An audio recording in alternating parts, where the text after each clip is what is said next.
আমাদের মাঝে আজকে অনুষ্ঠানে যিনি প্রধান অতিথি, আজকে অনুষ্ঠানে যিনি প্রধান অতিথি, যিনি বাংলাদেশের ঢাকা জেলার প্রশাসক হিসেবে দায়িত্ব পালন করছেন, থেকে যেমন করে বেড়ে উঠেছেন রাজপথে তার ঠিকানা ছিল, যিনি ছিল পুলিশের গুলিকে অপেক্ষা করে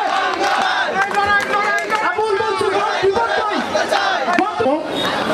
এই পথে কোরআন তালাওয়াতের মাধ্যমে আমরা অনুষ্ঠান শুরু করবো। আমাদের কোরআন তালাওয়াত অনুষ্ঠান পরিচালনা করবেন তখন শহীদ রাষ্ট্রপতি জিয়াউর রহমান অল্প কিছুদিনের নারায়ণগঞ্জ মহানগর যুব দলের হিসেবে প্রত্যেকটা কর্মকাণ্ড পরিচালনা করতেছেন, যার মূল লক্ষ্য এবং উদ্দেশ্য হচ্ছে বাংলাদেশের স্বাধীনতা, গণতন্ত্র, সার্বভৌমত্ব এবং মানুষের জানমালের উন্নয়ন।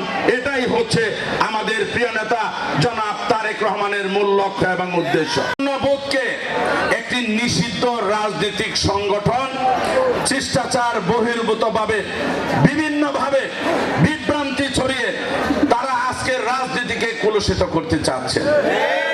তার সাথে সম্পৃক্ত হয়েছেন একটি গুপ্ত রাজনৈতিক সংগঠন। তারা রাজনীতির নামে যেভাবে বাংলাদেশকে ভোট বাহিনীতে পরিণত করেছে, আমরা তার বিরুদ্ধে বাংলাদেশ জাতীয়তাবাদী যুবদল রাজপথে নেমেছি। আমাদের রাজপথের নেতৃত্ব তারাই দিবেন যারা 5ই আগস্টের পূর্বে নেতৃত্ব দিয়ে স্বৈরাচার শেখ হাসিনার